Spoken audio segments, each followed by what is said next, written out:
दोस्तों, आज हम सुनेंगे एक ऐसी कहानी जिसमें है एक राजकुमार की न खत्म होने वाली उम्मीद, एक पिता की अजीब खामोशी। एक राज्य में एक राजा था जिसका एक पुत्र था।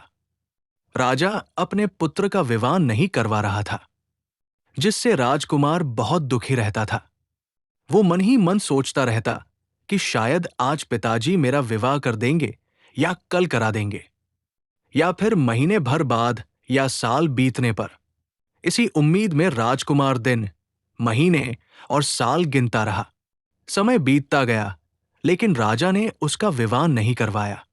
आखिरकार एक दिन राजकुमार ने सोच लिया कि जब पिता मेरा विवाह नहीं करवा रहे हैं, तो फिर यहां रहकर जीने का कोई अर्थ नहीं है। ये सोचकर उसने निर्णय लिया कि वो यहां से कहीं दूर चला जाएगा। राजकुमार ने तबेले में जाकर एक पंख वाला घोड़ा चुना, पगड़ी बांधी, अपने हथियार लिए, कुछ रुपए पैसे साथ रखे और विदेश की ओर चल पड़ा। चलते चलते वो एक घने और बीहड़ जंगल में पहुंच गया। उस जंगल में दूर दूर तक कुछ भी नजर नहीं आ रहा था। जब राजकुमार ने चारों ओर नजर दौड़ाई, तो उसे एक लोहारिन दिखाई दी जो गोबर के कंडों की टोकरी लेकर जा रही थी। लोहारिन ने जब राजकुमार को देखा तो बोली कि बेटा, तुम तो राजकुमार की तरह दिख रहे हो। तुम इस देश में क्यों आए हो? यहां अनारा देवी एक परसू लेकर बैठी है जो तुम्हें खा जाएगी। अभी भी समय है, तुम वापस लौट जाओ। लेकिन राजकुमार ने मौसी से कहा कि ठीक है, अगर अनारा देवी मुझे खा लेगी तो खा ले, मैं तो मरने के लिए ही यहां आया हूं। मुझे किसी बात का डर नहीं है। ये कहकर राजकुमार आगे बढ़ता चला गया। थोड़ी देर बाद अनारा देवी राजकुमार के सामने आई। उसकी आंखें चमक रही थी और वो बोली कि अरे बेटा, मैं 3 दिन से भूखी हूं और आज तू मुझे भोजन के रूप में मिला है। जल्दी आ, मैं तुझे खाऊंगी। राजकुमार ने निडरता से कहा कि अगर खाना है तो खा ले। देवी ने कहा कि पहले तू घोड़े से नीचे उतरा तो मैं तुझे खाऊं। लेकिन राजकुमार ने साफ मना कर दिया और बोला कि मैं कभी भी घोड़े से नीचे नहीं उतरूंगा। देवी सोच में पड़ गई, क्योंकि उसका वाहन भी घोड़ा था और घोड़े पर बैठे राजकुमार को वो कैसे खा सकती थी। देवी ने कई बार राजकुमार से घोड़े से उतरने को कहा, लेकिन राजकुमार नहीं माना। आखिर में देवी थक गई और उसने कहा कि तू तो बहुत चालाक निकला। तेरा साहस देखकर मैं बहुत प्रसन्न हुई हूं। अपने मन का कोई वर मांग ले। राजकुमार ने तुरंत कहा कि मुझे मेरी मनपसंद कोई लड़की दे दो। अनारा देवी ने कहा कि बेटा, तू पश्चिम की दिशा में जाना, वहां राक्षसों का राज्य है। जब तू वहां पहुंचेगा तो सभी राक्षस चरने और घूमने के लिए बाहर गए होंगे। तू उनके घर में जाकर पूरा घर द्वार साफ करना, झाड़ू गुहारी करना और उनके सारे बर्तन मांजना। फिर 200 पतीले भात और 100 पतीले सब्जी बनाना। शाम को जब राक्षस चरकर वापस आएंगे तो तू अटारी पर छिप जाना। ये काम तुझे रोज करना है। जिस दिन राक्षस तुमसे कहें कि बेटा तू कौन है, हम तुझसे बहुत प्रसन्न हैं, सामने आ जा, उस दिन तू गले में पुवाल की रस्सी डालकर उनके पैरों पर गिर जाना।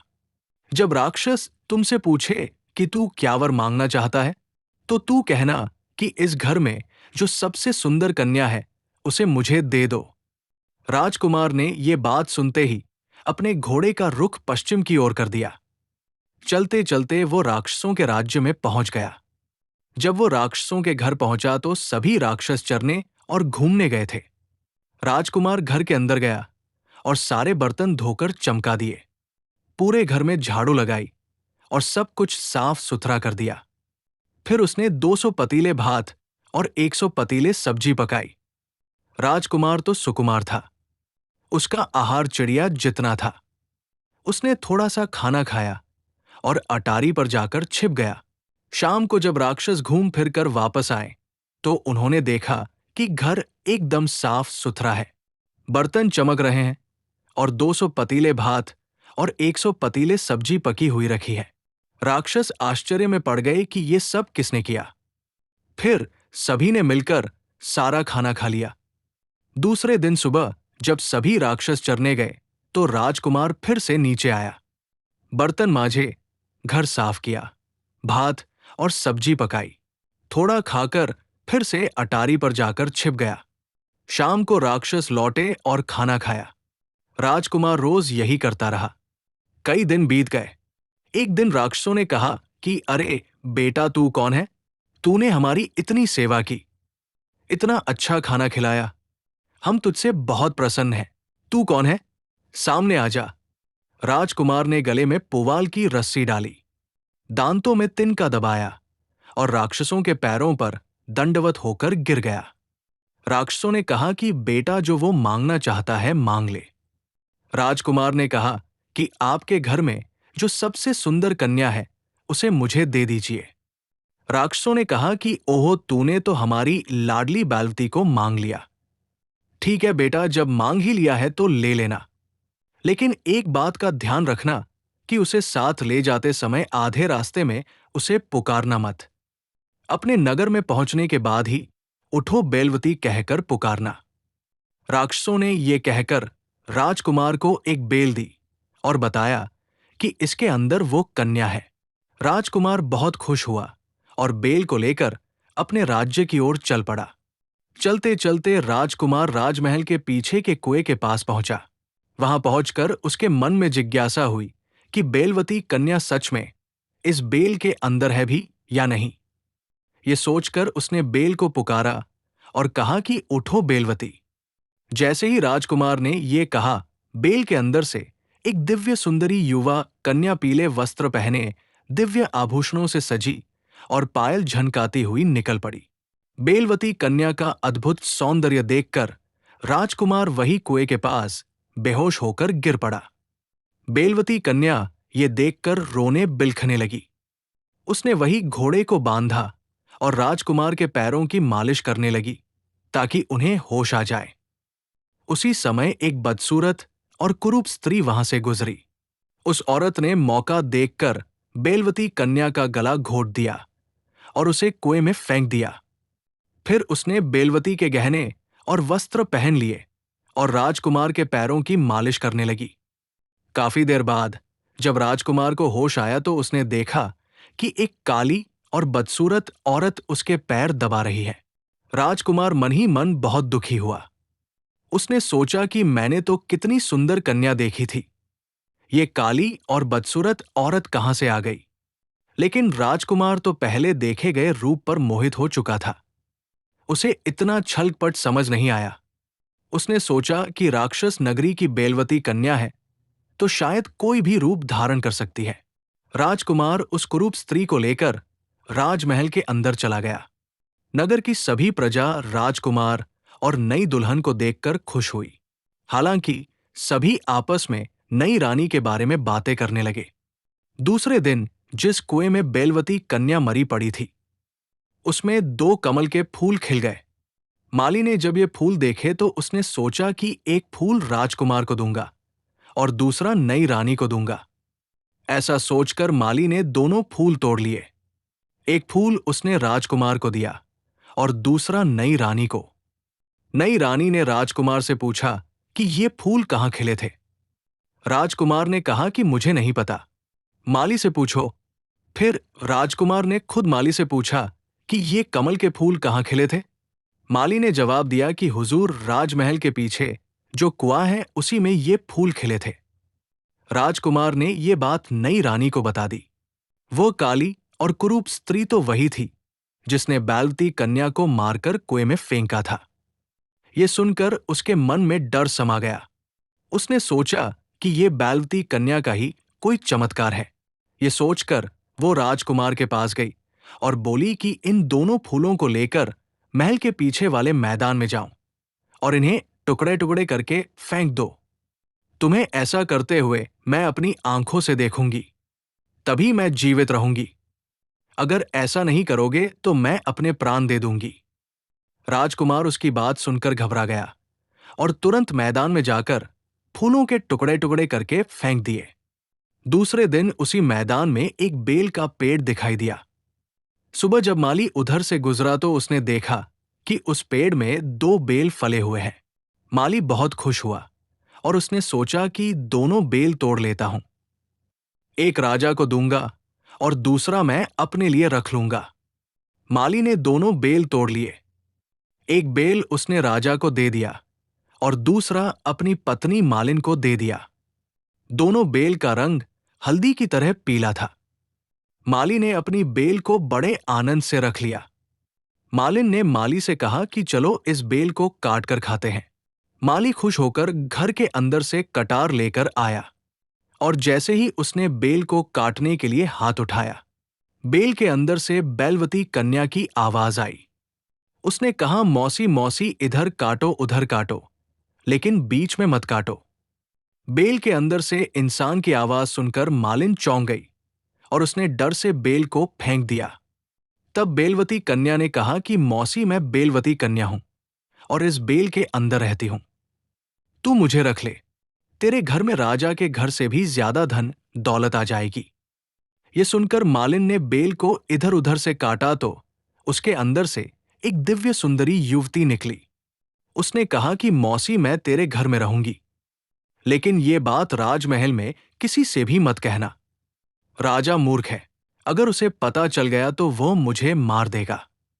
ऐसा कहकर बेलवती कन्या मालिन के घर में रहने लगी।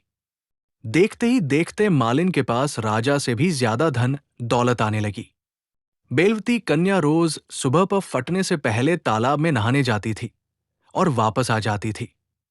एक दिन ऐसा हुआ कि बेलवती कन्या को नींद से उठने में देर हो गई और जब तक वो तालाब से नहाकर लौटी तब तक सूरज निकलने लगा था। वो जल्दी जल्दी वापस जा रही थी। उसी समय अपने महल की छत पर टहल रही उस काली और कुरूप औरत ने उसे देख लिया और पहचान लिया। वो तुरंत अपने कमरे में गई, दरवाजा बंद कर लिया और सो गई। कितना भी पुकारने पर उसने किसी की भी बात नहीं सुनी। जब राजकुमार ने आकर पुकारा तो वो बोली कि उस माली के घर में एक लड़की है जो 3 दिनों से मुझे मुंह चिढ़ाती है और गालियां बकती है। जब आप उस लड़की को सूली पर चढ़ा दोगे तभी मैं अपने प्राण रखूंगी। अगर तुरंत उसे सूली नहीं लटकाया तो मैं अभी अपनी जान दे दूंगी। ये बात राजा के कानों तक पहुंची। राजा ये सुनकर गुस्से से कांप उठे। उन्होंने मंत्री, सौदागर, सैनिक और पहरेदार सबको साथ लेकर मालिन के घर का रुख किया। उस समय माली और मालिन दोनों साथ बैठे थे। राजा उनके पास पहुंचकर बोले कि माली, तेरे घर में एक लड़की है जो रोज हमारे महल के अंदर जाकर हमारी नई रानी को गालियां बकती है और मुंह चिढ़ाती है। बता, वो लड़की तेरी क्या लगती है?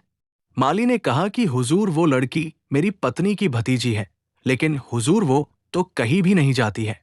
राजा ने कहा कि माली, अगर तू आज उस लड़की को सूली पर चढ़ाने के लिए हमें नहीं देगा तो तेरी गर्दन काट दी जाएगी। माली और मालिन के पास कोई और चारा नहीं था। दोनों ने बहुत दुखी मन से उस लड़की को फांसी के लिए राजा के साथ भेज दिया। राजा उस लड़की को लेकर गए और उसे फांसी दे दी। फिर वापस राजमहल लौट आए, जहां बेलवती कन्या को सूली दी गई थी। वहां एक रात के भीतर ही अपने आप दीवारें उठ गई और एक शिव मंदिर बन गया। दूसरे दिन जब सभी ने देखा तो पाया कि घिरी हुई दीवारों के अंदर एक मंदिर तैयार हो गया है और उसके अंदर महादेव विराजमान है। जिसने भी ये देखा वो आश्चर्यचकित रह गया। कल तक तो यहां किसी घर या दरवाजे का कोई निशान नहीं था और आज अचानक कहां से मंदिर बनकर उसमें शिव जी विराजमान हो गए। सभी अचंभित हो गए। दूर दूर से लोग महादेव के दर्शन करने के लिए आने लगे। सभी ने जाकर राजा को बताया कि हुजूर, जहां कल आपने उस कन्या को सूली दी थी वहां एक बहुत बड़ी दीवार का घेरा बना है और उसके अंदर मंदिर बना है जिसमें शिवजी विराजमान है। राजा ने जब ये बात सुनी तो तुरंत वहां पहुंचे और देखा कि लोगों की बात सच है। तब राजा ने माली को बुलवाया और कहा कि माली, तू हर दिन महादेव जी को नहला धुलाकर फूल और चंदन चढ़ाकर पूजा करना और हर रोज हमें देव का चरणामृत लाकर देना। उस दिन से माली मंदिर में जाकर महादेव को नहलाता धुलाता, फूल चंदन से बेलपत्र चढ़ाकर पूजा अर्चना करता और चरणामृत लेकर राजा को देता। इसी तरह हर रोज माली महादेव को नहलाता धुलाता और बेलपत्र चढ़ाकर पूजा करता। एक दिन माली पूजा कर रहा था। उसी समय मंदिर के पास एक पेड़ पर एक तोता और मैना बैठे थे। तोता ने मैना से कहा कि दीदी एक कहानी सुनाओ। मैना ने कहा कि ठीक है भाई, सच कहूं या झूठ, या जो मैंने अपनी आंखों से देखा वो कहूं। उस समय माली महादेव को नहला रहा था। मैना ने बेलवती कन्या को काली कुरूप औरत ने जो जो दुख और तकलीफें दी सब एक एक करके तोते से कह सुनाया। सब सुनने के बाद तोता बोला कि दीदी क्या इसका कोई हल नहीं है।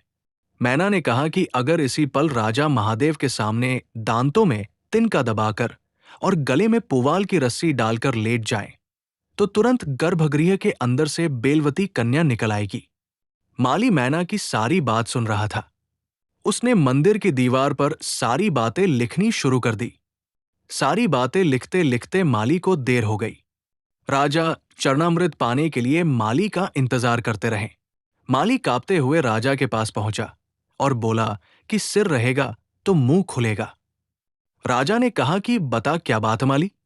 माली ने कहा कि हुजूर एक बार आप खुद महादेव के मंदिर में पहुंचिए। राजा अपने सभी साथियों के साथ मंदिर पहुंचे। माली ने जो कुछ दीवार पर लिखा था वो सब राजा को दिखाया। राजा ने पुवाल की रस्सी गले में डाली और महादेव के सामने गिर पड़े। उनके गिरते ही तुरंत बेलवती कन्या गर्भगृह से दिव्य रूप लेकर पीतांबरी पहने और आभूषणों से सजी हुई निकल आई। राजा बहुत खुश हुए। वे बेलवती कन्या को साथ लेकर राजमहल लौट आए। पूरे राज्य में जय जयकार की आवाजें गूंजने लगी। राजा ने उस काली और कुरूप औरत को सूली दे दी। राजकुमार का विवाह बेलवती कन्या के साथ धूमधाम से कर दिया गया।